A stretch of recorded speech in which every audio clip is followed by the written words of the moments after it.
Welcome into the Fantasy Sanctuary. It is Monday, and that means one thing and one thing only. Best Ball Mania on Underdog Fantasy. Today, no Tom, just me, and a very special guest joining me today to talk all things Best Ball Mania ranks, ADP movement, panic, or buying opportunities coming off all this training camp news, injuries, pup designations, buzz, worrisome performances, all that and more. Joining me today here on the Sanctuary, Eric, aka Baseball Guy. What's up? How you doing, Eric?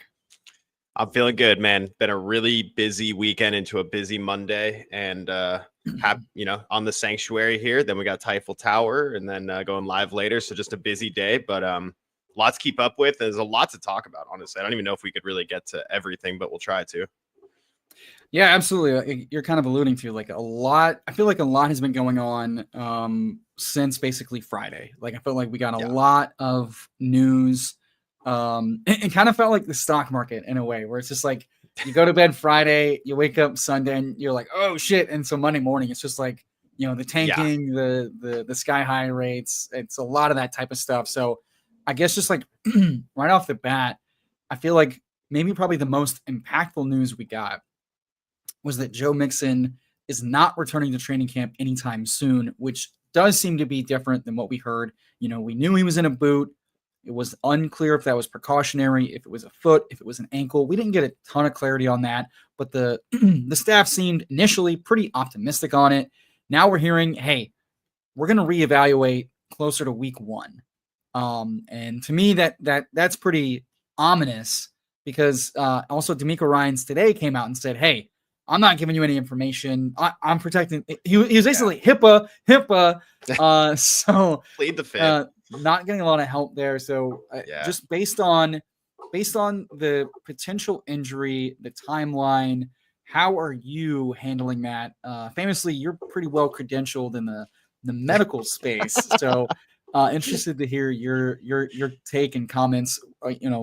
How are you handling this news, and where is he kind of settling for you as far as like a ranks and like ADP? A mental rank, right? Yeah.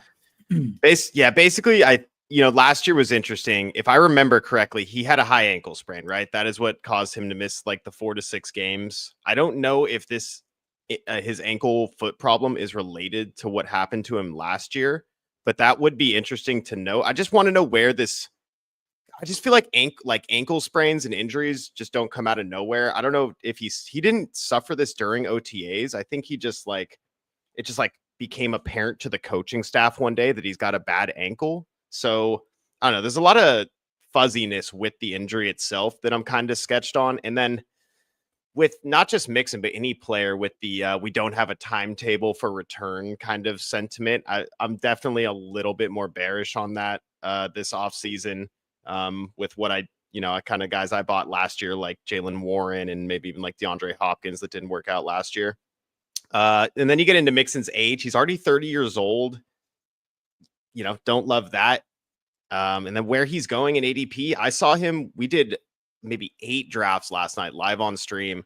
I saw Mixon every time, end of the 7th, early 8th.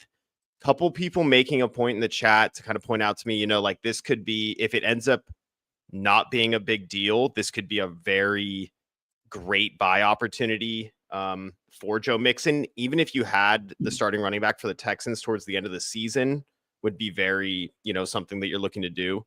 So I kind of see both sides of the coin, but in general, with his age, I don't know, man. I'm kind of out. I've been kind of out at his 5-6 turn price, and even with the injury discount, I don't know if I want to buy it with the older guys. I'd rather just take someone else, honestly. Yeah, kind of where I'm sitting is as you may or may not notice, I have him removed from my ranks right now. I think his ADP's already fallen down to 67. I think previously it was like 56 or 58. We know it's going to take longer for fallers because of auto drafters, people that aren't in the news, or people that are not waving the news, getting fake value. In some sharp rooms, I've seen him fall really far.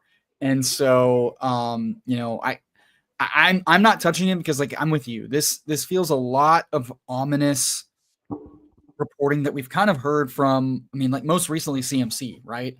CMC similarly like, hey, no big deal, he'll be back, whatever. And then we find out, the week before week 1, he's on PUP, and then he misses, a majority of the season. So I'm at the point where, yeah, you're right. Part of the problem is we're not certain what's, is it the same foot? Is it like, the tweeters that I follow on Twitter have pointed out like, hey, he had like a Liz Frank in one of these, foot injuries, the foot injury and the ankle injury. He had like, it was an ankle and an ankle last year. It might have also been like a foot. If he re-aggravated something, and it needs surgery, he's probably out for the year. I mean, that's the huge downside risk, right? I do, and I was talking this, in the ship chasing Discord over the weekend as well. Of, I think that much like CMC last year, to another extent, I agree that I still think there's upside case, right? The upside case is, the staff, the way they've handled it, is just making it sound much worse than it is. They're just being really precautionary, and I think median best case scenario is either like a slow ramp up into week 1, or they just put him on PUP. They ramp him up coming out of PUP. He's healthy. He's strong. He crushes down the playoffs, gets all the work. I think that has become a thinner bet, but it's still possible. That said, the downside scenario is that he has to get surgery and he's out for the season. He misses the first few weeks on PUP minimum, trying to heal, comes back ramping up, and it's a classic re-injury risk injury, and he misses more time, comes back, leave, ultimately gets surgery mid-season. I think all those cases have become far more likely. And so I'm not touching him because I think inside the top 100, there's a lot more downside than upside, because his type of profile was, older vet, get all the work. Yeah. This feels like one of those things I don't want to catch the falling knife. I've got about like 8% to this point through like 250, 300 drafts. So like, I think he presented a James Conner-esque type of bet. But just on a more stubborn offense. For me, with the O-line still shifting around, they still haven't found their starting set. Yeah, that's not great. True.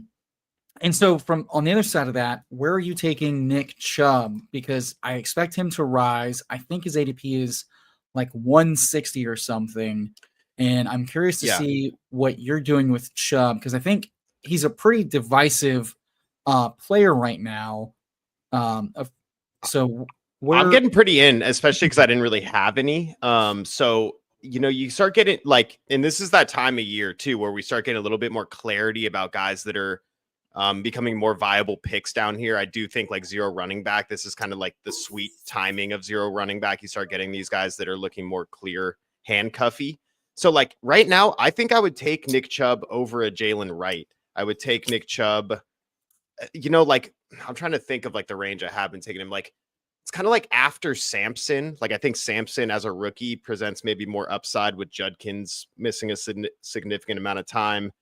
But it's kind of like that 150-ish range is kind of what I've been noticing in drafts he's been going at, and where I've been feeling comfortable taking him. You enter this range of every draft where it's like, I'm looking at like this range. Yeah. Austin Eckler, Isaac Arendo and stuff. Or these are your ranks, or sorry, but yeah, like you're in that like Austin Eckler kind of range. Tank Bigsby. Like, I can easily see myself taking Chubb over those guys, or at least mixing him in amongst those guys. I can see myself taking Chubb over Benson and Ray Davis, because right now it feels like Benson's kind of like Nick Chubb, where I don't know how much passing work he's going to get.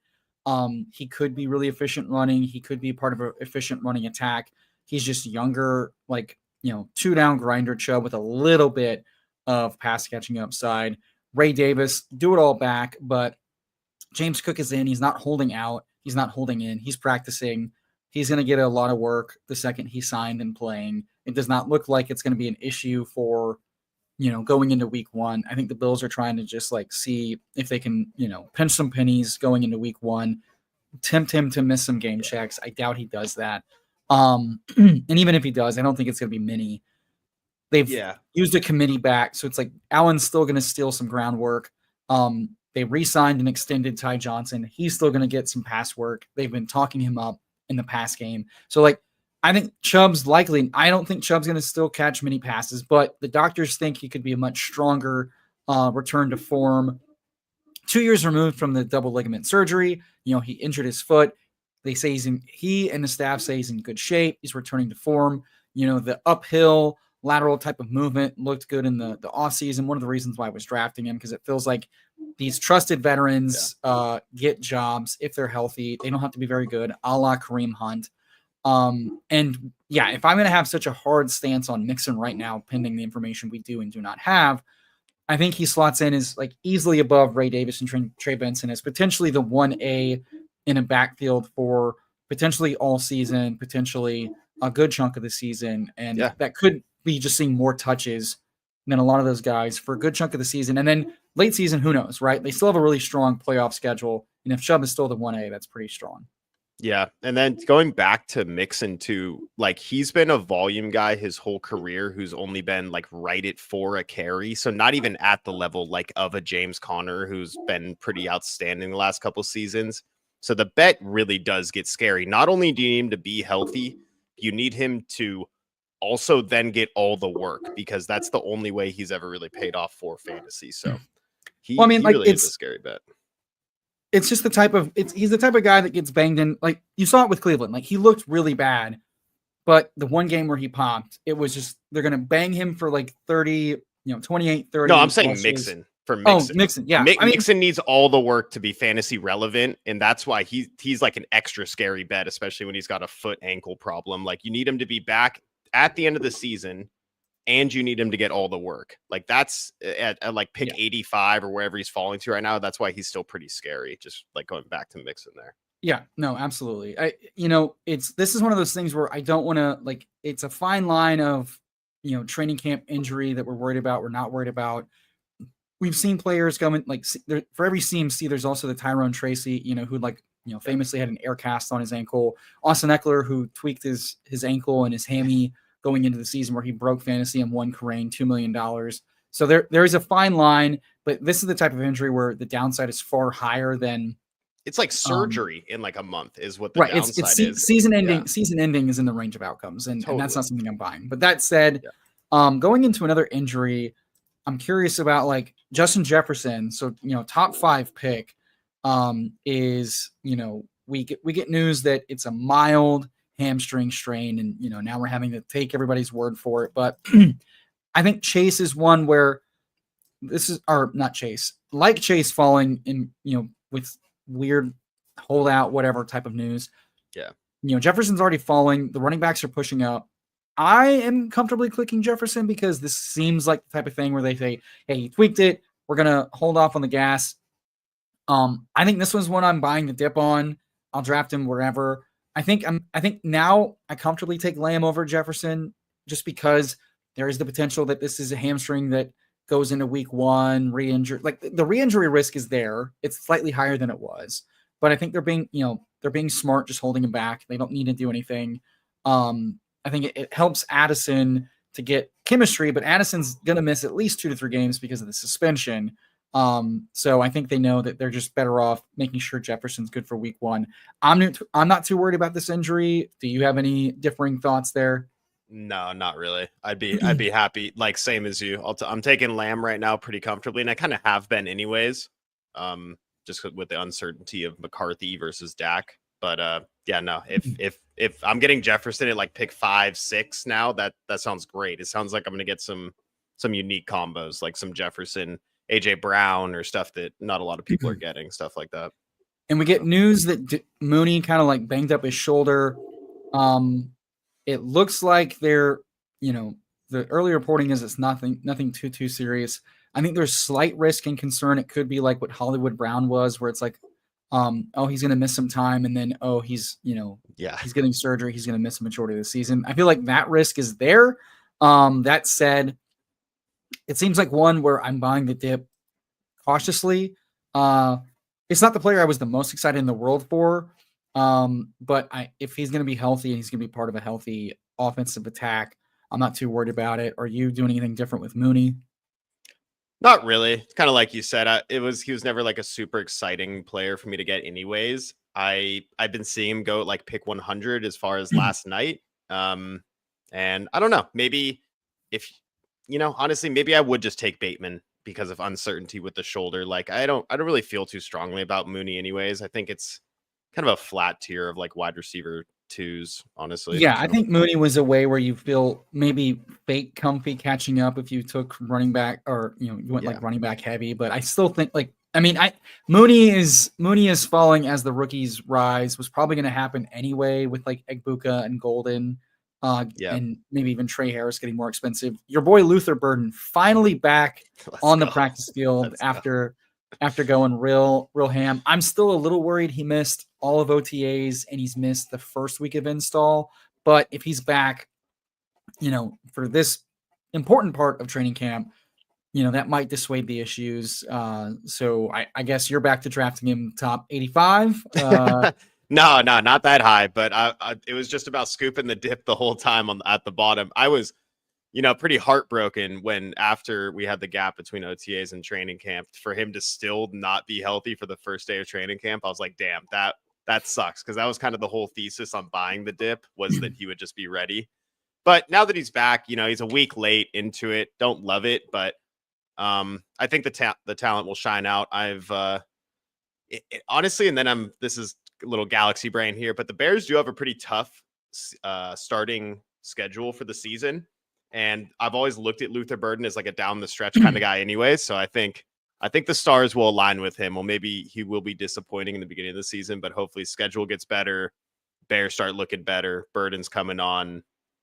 Boom, boom, boom. Not pick 85 though. Like, yeah, like pick 100 sounds good. Yeah. And it looks like Rashid Shaheed is looking fine and back to his old self. Loveland seems to be, cranking and busting. He's a great pick. Busting out well. I do want to just note quickly that on Bashal Tootin, he pulled up his hammy, but the quote from coach today was literally, "Do you expect him to miss an extended period of time?" And the quote was, no. I think it was like 7 no's. So that was interesting. So it's not great, but I also don't think it's the worst thing in the world. And then some late breaking news. I saw that Guyton along the Dallas offensive line came up with an injury. Steph's saying that it's feared to have to be a torn ACL. So I guess we'll be on torn ACL watch there. Kind of wrap up the injury news as we hop into BBM. And then let me just say what up Bendals, disbanded, Steph, Dark Side. Yeah, man with many credentials is best ball guy. Yeah, I mean, sarcopenia could be what Nixon is dealing with famously. What's up, Mr. Mufasa? What's up, JT? Yeah, people are buying the Jefferson dip, and I'm right there with it. I think anybody I think there was just any excuse for the running back bros to take him comfortably ahead of Jefferson was probably it. It doesn't seem great, except he was getting reps with him in the spring while McCarthy was having a good showing out. You'd like to have him in install, but he's not running routes. That's not the worst thing in the world. And then finally, what I've been waiting for, all these Scatabo clips have been running with the 2s and Dart. Finally, looks like Scatabo is getting reps at the 1. Nice. It sounded like Dayball never really liked Tracy, because anytime he talks about Tracy, it's always just like, whatever, which is always interesting. Mm-hmm.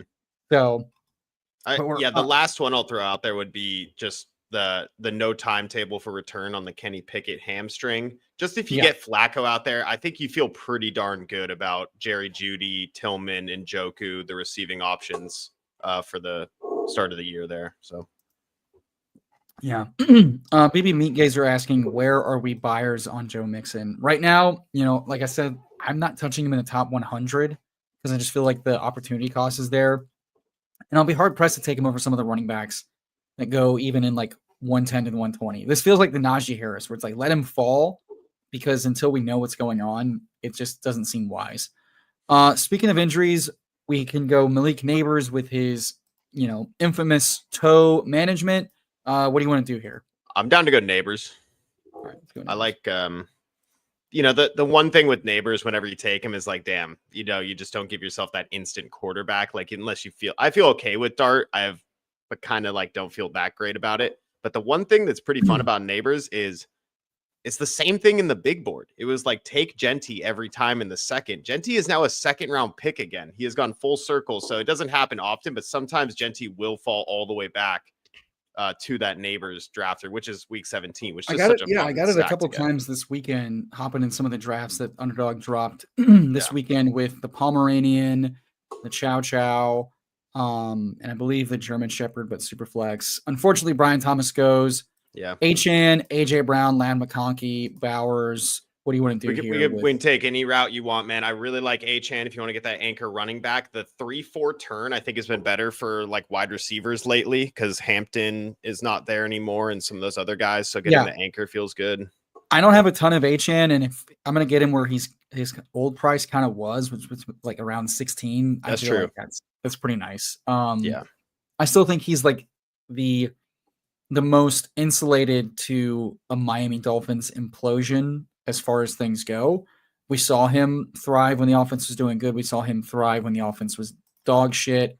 Zach Wilson is hopefully better than, the backup situation they had last year. It's not fantastic. He made Brees relevant though. Zach Wilson was the quarterback. Did he make Brees relevant, or was Brees so fucking good that it didn't matter? I mean, we were begging for anyone but Zach Wilson to throw to Brees. But yes, fair, yeah. Also, good to know. What's up, the Achievers? If we need a toe, we can get a spare toe. Speaking of toes, Rex Ryan loving all this news these last couple of weeks. It looked like Fields was back on the practice field, taking part in a partial manner. So that seems pretty good. That it wasn't a big toe. He's already back on the practice field. That seems good for also getting good chemistry with the offense. So feels like wheels up for Fields again. So if you got some cheap Fields for a couple days, that feels pretty good. Absolutely. But yet Drake May is still underpriced.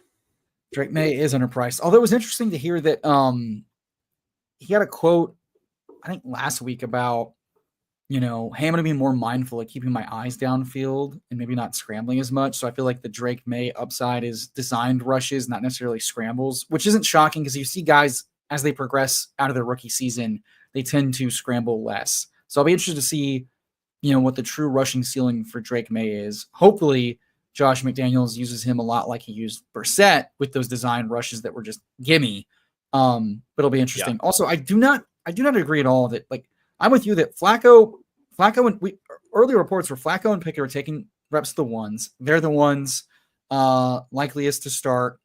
Mm-hmm. And now that Pickett's out with a hammy for TBD time, it feels like wheels up for Flacco in the volume play for the Browns players early in the season. I'd be surprised if Dylan Gabriel, who's a 4th round pick, sees the field before Flacco.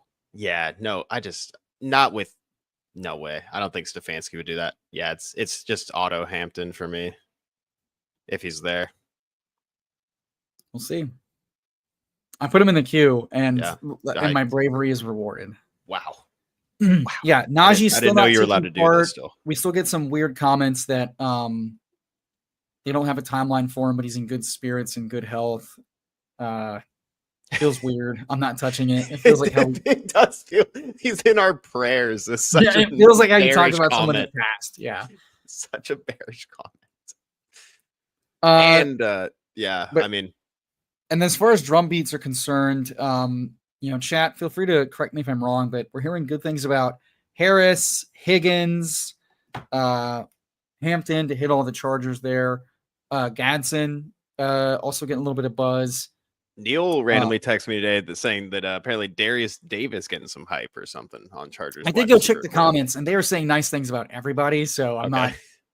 Do you want to buy the dip on Terry McLaurin here? Not really, honestly. I kind of want to go Worthy and or Tet or Pickens or something else down there. Let's go Worthy because it seems like Matt Nagy today was talking about how Worthy is progressing, how they do want to be a little bit more mindful of being more explosive, being more downfield. Saying it and doing it are two different things, as we famously know. But good to hear Matt Nagy is at least aware of what the potential issue is, and was saying that hey, guys come in here 101, they go to 202, 303, 404. Rice is at 303, 404. Xavier's at 202. Royals is working his way 101. Yeah, I will say go check what all the nice things are being said. So like some coaching staffs, they have nothing bad to say about any player.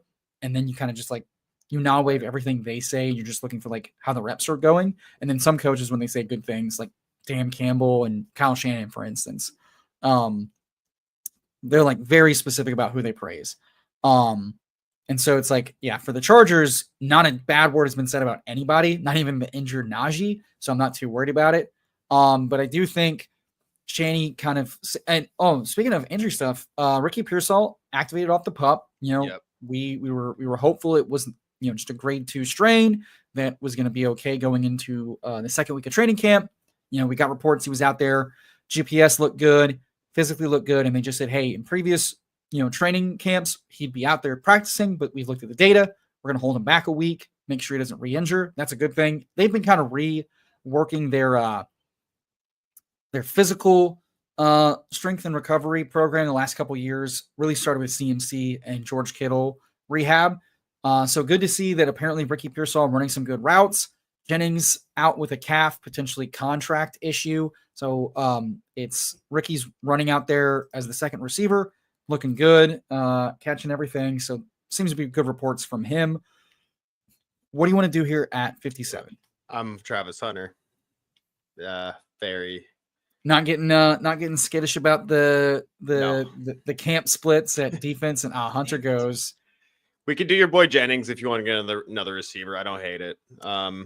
I don't think Jennings is the receiver pick. I think we either go Olave, Addison, or we just grab a running back and we figure it out. If we're going running back, I want one of the rookies, Henderson or Harvey.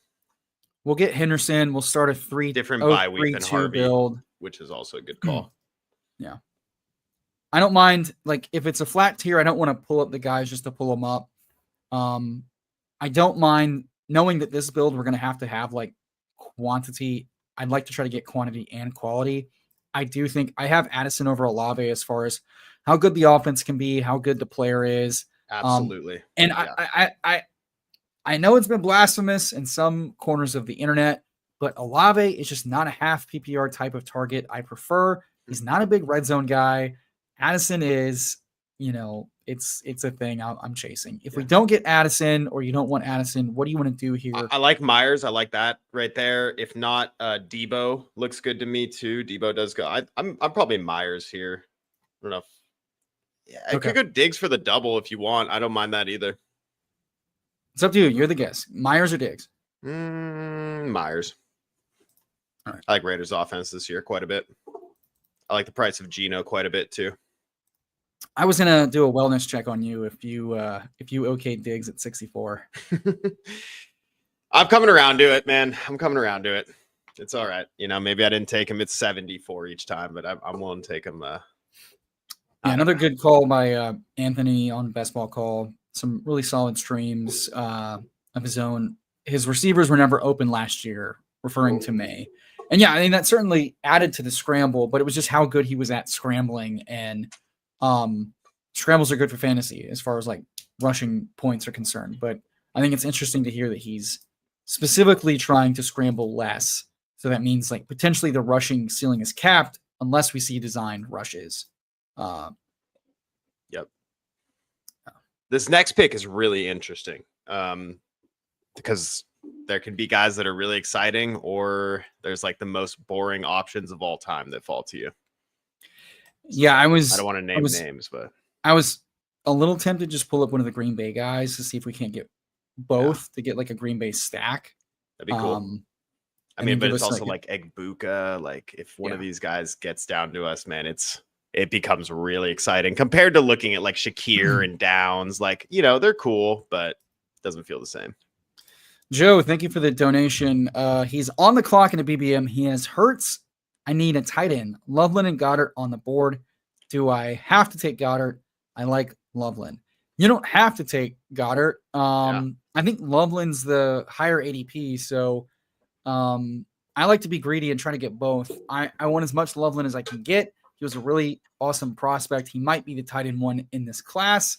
We saw what Laporta did, and he's a better prospect. So also Hurts, you don't have to stack Hurts as a rushing guy.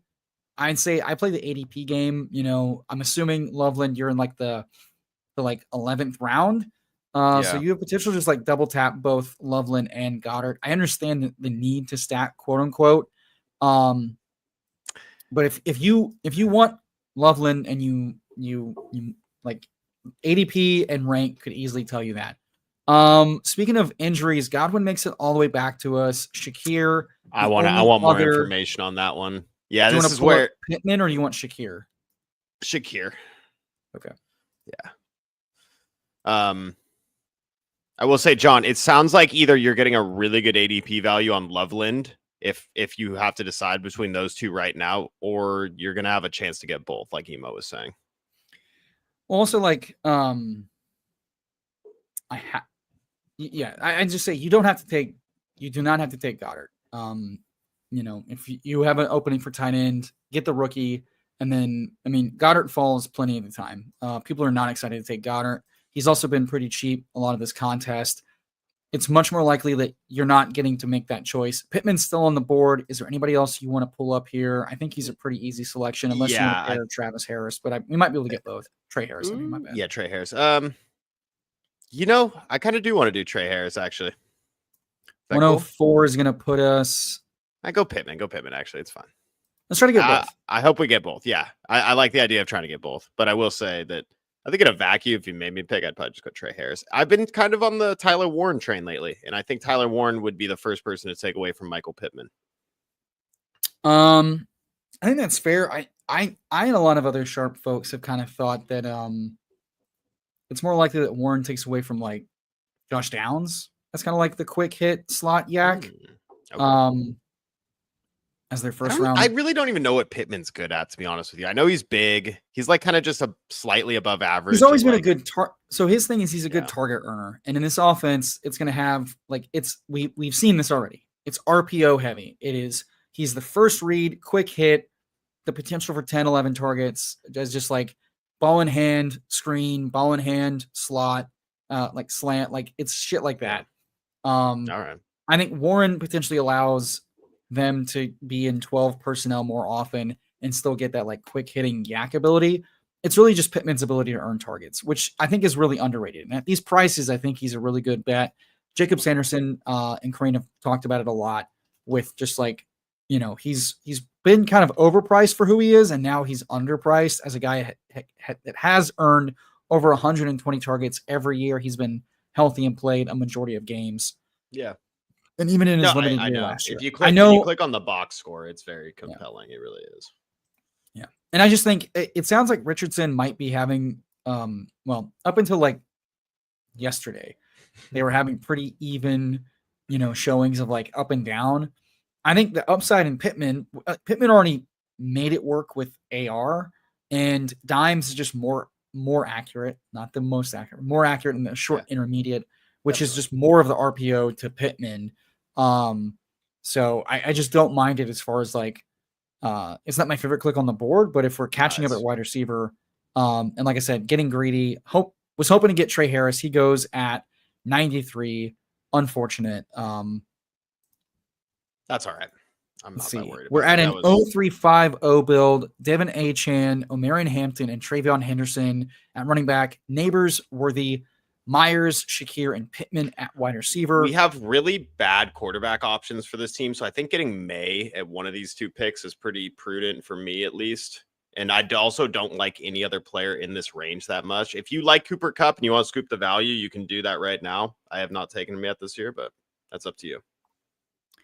We're going quantity. Let's just build in some targets. It's not my favorite click in the world, but we've seen that when he's healthy, he can pop. We don't have to be perfect.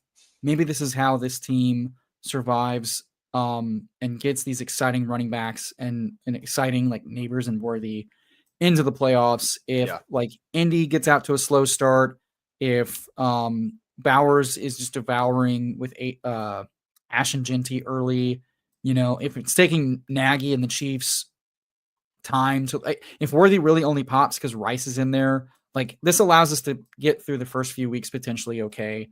And I haven't taken a lot of Kupp. I don't like a lot of Kupp, but in this build, it seemed fine. Totally. We're gonna go May here. Totally. Yeah. Great. Yeah. Good. Yeah. it's not my favorite click in the world, but like I said, we have not had to be perfect. And one thing that I've had on my mind is that, Cup got injured a lot last year. Before he got injured, he was looking pretty solid. What if he stays healthy? It's kind of like the Keenan Allen thing. Like when he's healthy, he's been able to command a lot of targets and be really, really quality. So I haven't loved his price, but here, like the risk is exactly. Don't hate players, you hate prices, right? It's the Mike Leone. Yeah, and when he was in the end of the 7th round, I was, actively like, I'm never gonna take Cup in my life right here. But now that Trey Harris and Jaden Higgins and all the rookies go before him now, I'm like, okay, I think at 105, especially on a team with 3 really high upside running back picks, that's a good pick at wide receiver. So yeah, and like I think we've downplayed his upside. His upside is that he's healthy. Darnold is not bad. The offense overachieves with play action, and he earns 120 targets and scores 8 touchdowns. And they also play the Carolina Panthers week 17. I think that's a game that could easily be 2 really bad teams with nothing to play for that just score all the points in every shape of it's also leverage off of JSN, who we don't get on this roster. Injury contingent. If JSN misses time and Cup is healthy, Cup can see fucking 12 targets a game. Because it's him, it's MVS, it's Arroyo, it's Barner. Like this could easily be like a Miami Dolphins light, where just like 60% of the offense runs through Walker, Cup, and JSN, and all of a sudden it is because it's Clint Kubiak from that tree, and I listened to a whole breakdown about how I like Herbert, I like Loveland's nice as our first tight end too. Yeah, who do we feel stronger about pushing? I think let's go Loveland.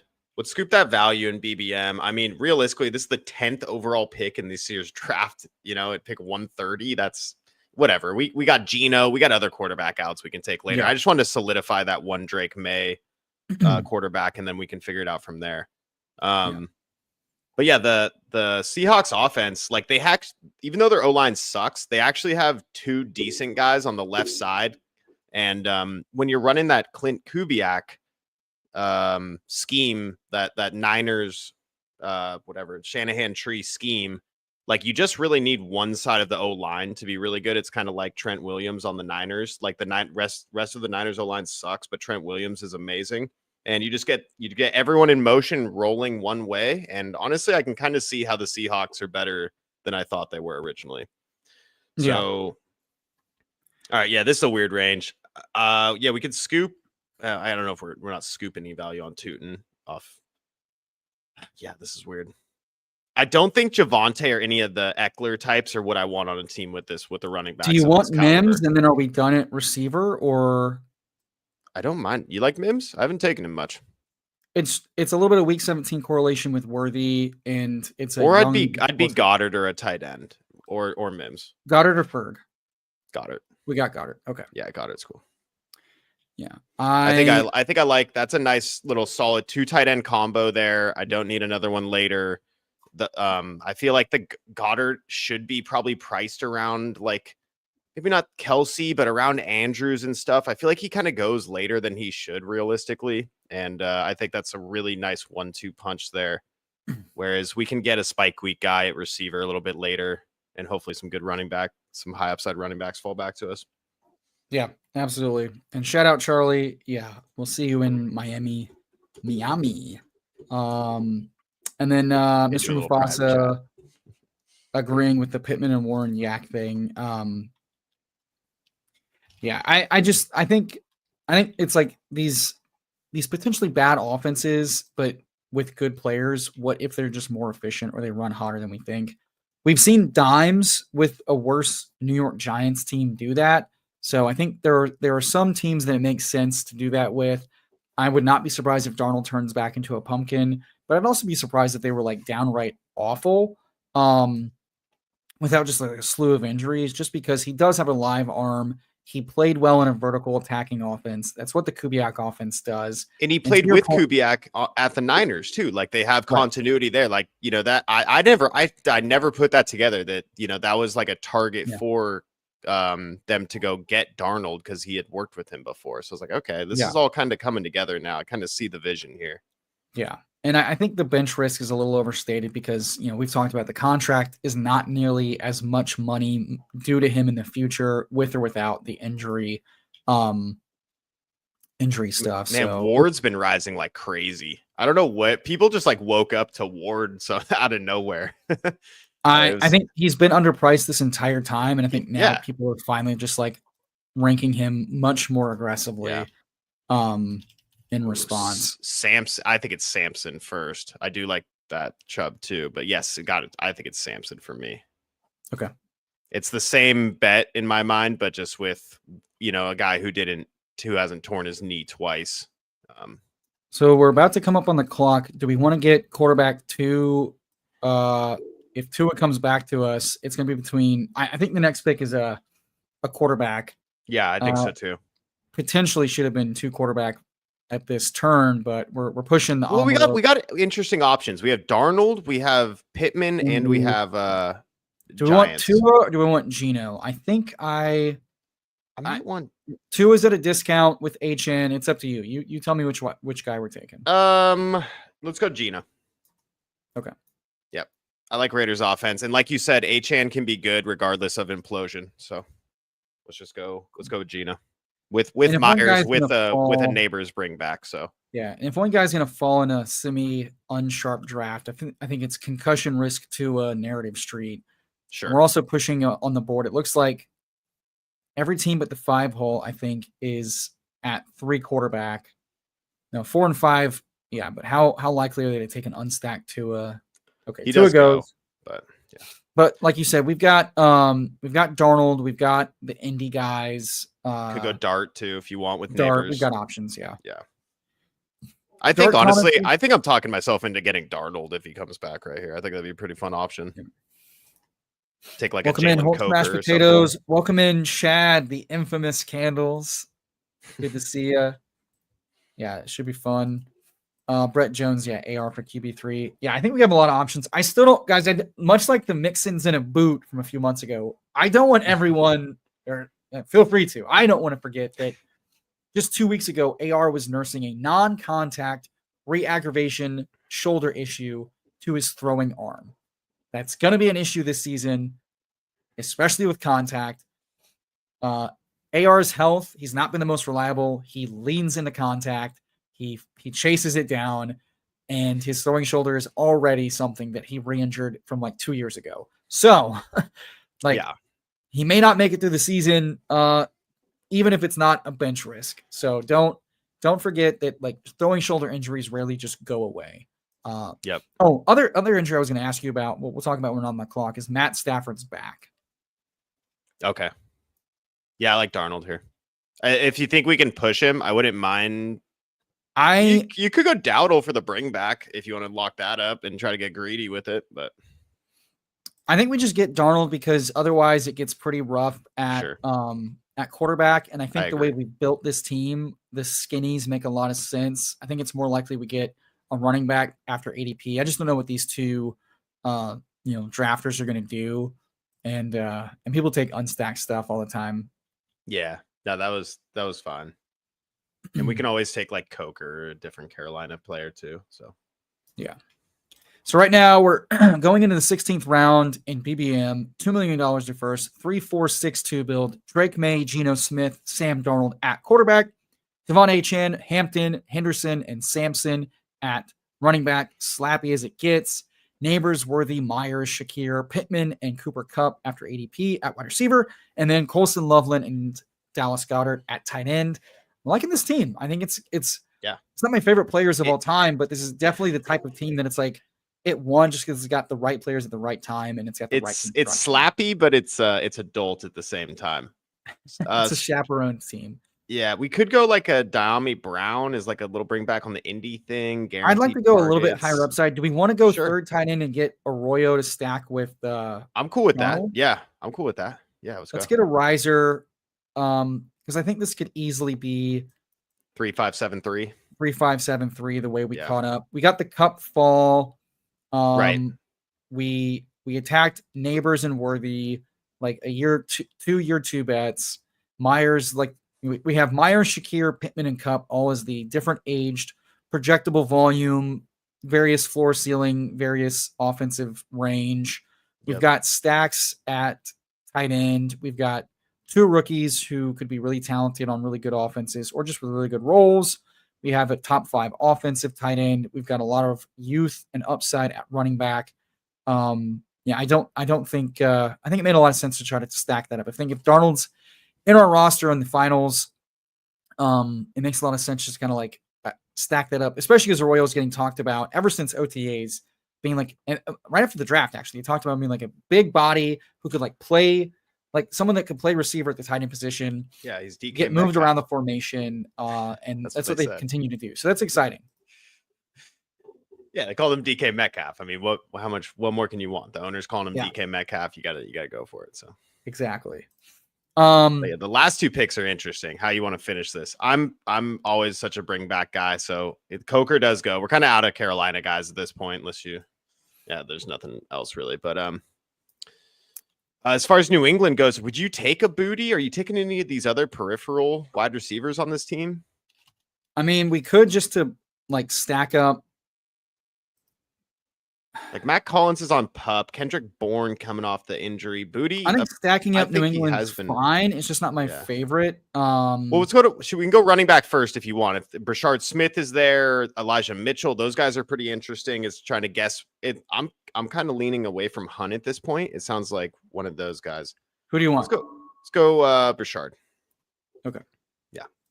We get Brashard. No Elijah Mitchell for you. I saw that you didn't cue him. I mean, this is our team, so I'm queuing up guys we can both agree that are fine. No, I agree. I just wanted to know why no Elijah Mitchell. I'm more curious, not because you said the name, and as a good host, if you say Brashard Smith and you don't say Elijah Mitchell, I'm not going to try to persuade you. No, I did say Elijah Mitchell. I said Brashard Smith. I know, right at the end, though. It felt begrudging. Here are all the guys I have ranked highly, catching touchdowns on offenses that can break out. Franklin the most, unless we want to go for the stack. Trey Tucker, Booty for the stack, but Franklin's my favorite out of just those that you've listed talent-wise. Let's take your favorite with a little bit of bring back. We mentioned it with Mims. Yeah, he's got some juice too. When this room is, we're pretty like even keeled with target volume and kind of middling guys. Like Franklin could hit. If Franklin catches 4 passes in a game, it might be for 150 yards. So. Exactly, yeah. Artie was a guy that hit some deep touchdowns last year in his rookie season. Bo Nix said he's looking more comfortable and being more confident. Sean Payton said he's seen a lot out of him, had a good summer, is having a good camp, is seeing more from him. It makes sense for a guy like Franklin to see the field more as a field stretcher. And it's a little bit of leverage off of the higher ranked ADP, Pat Bryant. And, Franklin goes back with Bo, hitting deep passes. They have some tough passing schedule stuff. So there's potentially an offense that needs to be a little bit more aggressive passing. And I just think when you're looking for spike weeks, you either stack it up or you just go after spike week players. And Franklin's the type of archetype that, I want the Franklin, the Trey Tucker, the Thornton, guys that are catching long touchdowns, Slayton. Those are guys that have always been like good bets to just score 2 touchdowns over 100 yards and be in your third or flex receiver position. Those are guys you want to chase. And then you get a little bit of a mini game stack with Worthy Smith on the Kansas City side and Troy Franklin as the bring back. This is fun. It came together. 20 seconds don't leave you a whole lot of time to plan. We got sniped a little bit, but I still think we built a good one. I think this is a room where I'm glad we built running back heavy early because I think, the options got a little bit thin and we pushed it at quarterback and we weren't punished too bad. So that felt good. Franklin, I mean, just like you just said, I mean, every time I go back to the Franklin, like advanced stuff, he could have been a lot better last year. I mean, he had like 600 unrealized air yards, which is crazy for only having 260 receiving yards on the season. And then he had he was number 25 in out of all wide receivers and deep targets in the NFL last year. He was, he didn't even play that much. He only played 36% of the snaps last year.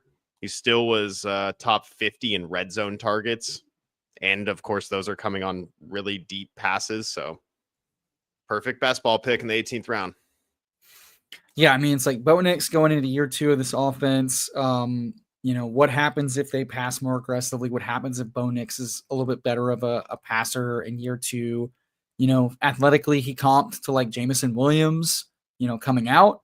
And yeah, you're right. Like, there's a lot of untapped upside as far as just routes and targets, and it's an Look at that ambiguous running back room, Emo. Look at that running back room. We are literally a bunch of blind seals staring up at the sun. I certainly let you lead me right into the blinding sun. So why don't you finish us off reading this team out? 3-5-7-3 to finish. Go ahead. 3-5-7-3. When Drake May, Geno Smith, and Sam Darnold, we're capturing that mobility, but then still getting our 3 quarterbacks with the pocket passers. We got running backs Devon Achane, Amarian Hampton, Trevion Henderson, Dylan Sampson, and Rashard Smith.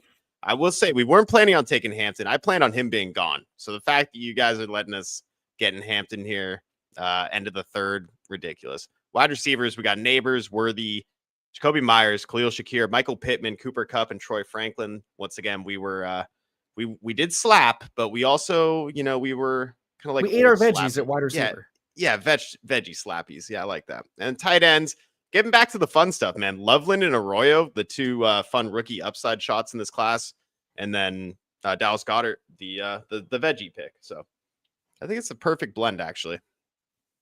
Yeah, I mean, like we're obviously attacking the flex through running back. Hopefully, we've got youth on our side, along with God and Anime for those that understand that reference. And then at wide receiver, we're head hunting at every part of the season, but also week 17, any of these guys can have big games. We've seen, I think the most questionable ceiling case is Shakir. And even then he's had, his higher teens points. He was more of a make sure that we have a piece of a good offense, leverage off of anything. And there's talk about Shakir getting, what if he takes a step forward now that he got paid this offseason? Don't want to forget that he got a big extension early in the offseason. If they make him more of a focal point, if Keon Coleman and contested catches aren't what this offense needs, all of a sudden, what is his ceiling? We say it's low ceiling now. Good offense, run game struggles. They just feed him. What happens?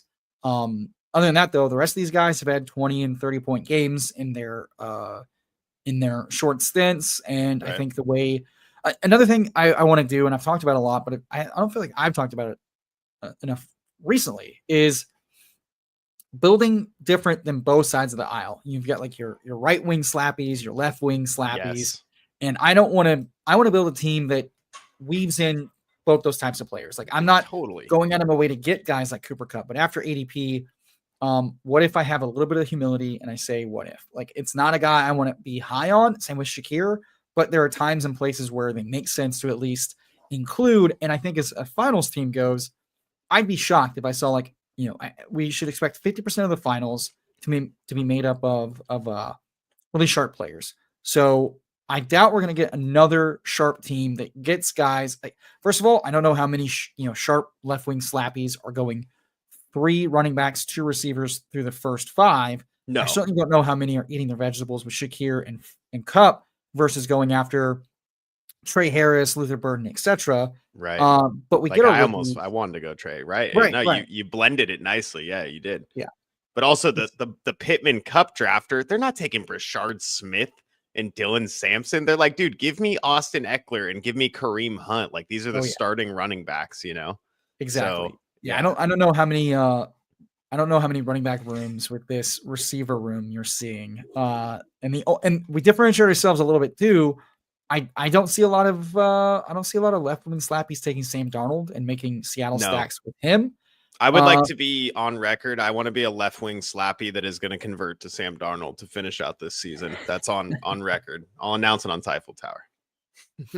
There you go. What's up, Boogie? Saying I take players I hate all the time just in case. Yeah, I think it's smart to hedge a little bit. It obviously depends on your risk tolerance. It obviously depends on your bankroll, your style of play.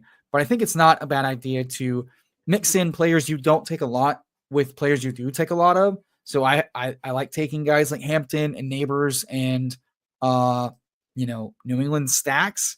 I'm enjoying taking Worthy with the potential Rice, 4 to 6 game suspension potential. But I want to make sure I don't have exclusively the same carbon copy team. And you were talking a lot last year, and you've done it again this year with like diversifying. And I think one way we do that poorly is making ourselves take different players at pockets of the draft we don't like. And this was one of those times I think we did that well, where it's like, hey, this isn't a pocket we like. We already wanted to go and reach for what we like. What if we don't do that? What if we just say the market is semi-efficient and there's a lot of ambiguity and chaos works both ways? Yeah, and I'll even shout out Flock for this one. I think that's something that Flock does very well. He almost, to a certain extent, like doesn't even look at a player's name at some point. It's like, I need wide receiver here. I'm taking wide receiver because he fell past ADP and insert wide receiver. He's not, that is very generalized, but you kind of get the point, is like, don't just be so confident with your player takes, like Cup's going to fall to you. You need a wide receiver. I haven't taken Cup all season, but you know what? I probably should take him at 105 on a team that needs a wide receiver, instead of being like, well, let me just scroll down and take Luther Burden 100% of the time, So there's it's just hard to do on stream because you get ridiculed, but especially because I think what we also do pretty poorly is, we're saying, hey, when the casuals come in here in just a few days, maybe even, maybe less, they're going to push up the quarterbacks, they're going to push up the running backs. We're already seeing a little bit of that. I think you're going to see it more as we get more injury news. People are going to want safety sooner than later. Yeah. They do that with big names too. Odell Beckham Jr. was going really high for a long time just because he signed with the Ravens. I would not be surprised if guys like Cooper Kupp, Pittman, DeAndre Hopkins, like vets I'm not taking all the time, move up drastically because they're big names who were used to wide receiver ones, and the casual crowd is like, I know that name. I need a receiver. I only have 4. I'm taking DeAndre Hopkins. These idiots, these buffoons. DeAndre Hopkins at 196. Free money. I'm expecting those prices to rise. So what if this is the cheapest Cooper Kupp we get till the close of the contest, which is at roughly less than 50% full. It's about to start picking up. So unless we forget, as Boogie's saying, like Gibbs, another great example of like a camp injury that did not keep him from crushing not only all season, but like especially late in the season. So breaking news. Steph Miller, our local Dallas insider, telling us that the MRI revealed that the ACL is intact. So that's great news for the Dallas offensive line. It was already thin, needed every body it could get. Hopefully he doesn't miss too much time. Maybe it's like a Wirfs situation where like an even Wirfs situation is concerning because it's as little as 4 weeks on the pup. It's as much as like 10 weeks recovery. But yeah, like casuals are about to do a lot of weird shit to ADP.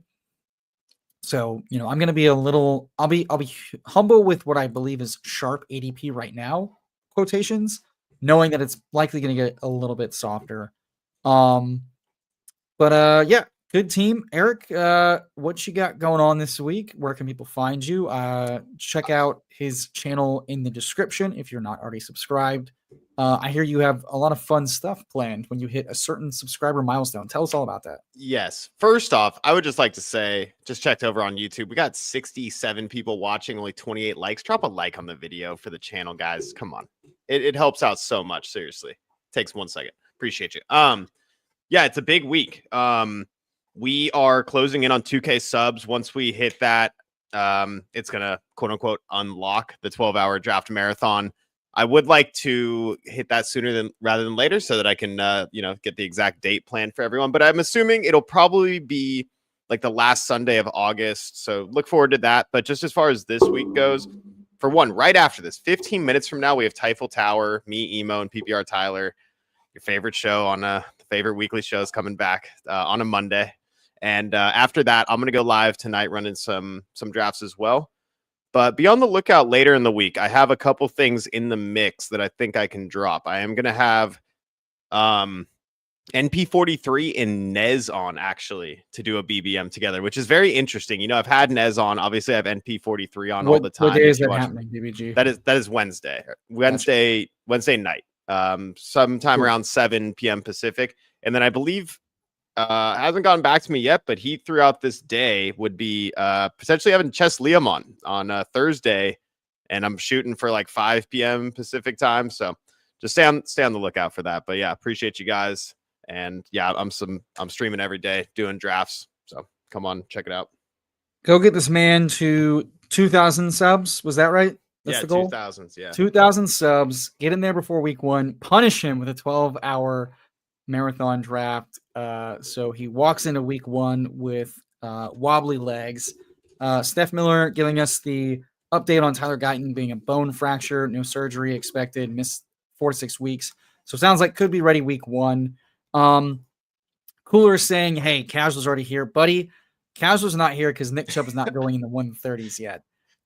B Granny 17 saying we worked so well together in this draft. Well, people think we hate each other's guts since we are co-hosts on the Typhel Tower. And what people don't realize is we have range, baby. We have range. But yeah, so go sub to Best Ball Guys channel, linked in the description. Go check out his stream with Chess Liam and Nez this Wednesday and Thursday. Can't wait to hear that. Hope strength training comes up. Sounds like y'all have a lot in common to discuss. And like BBG mentioned, we will be right over on Typhel Tower. The redirect is here. So just hit that link. Give us 13 minutes so Tyler can get home and we can go use the restroom. And we're going to get live. We're going to get toxic. We're going to use vetoes. And we're going to build some mother effing shippers. Leave a like. Leave a comment.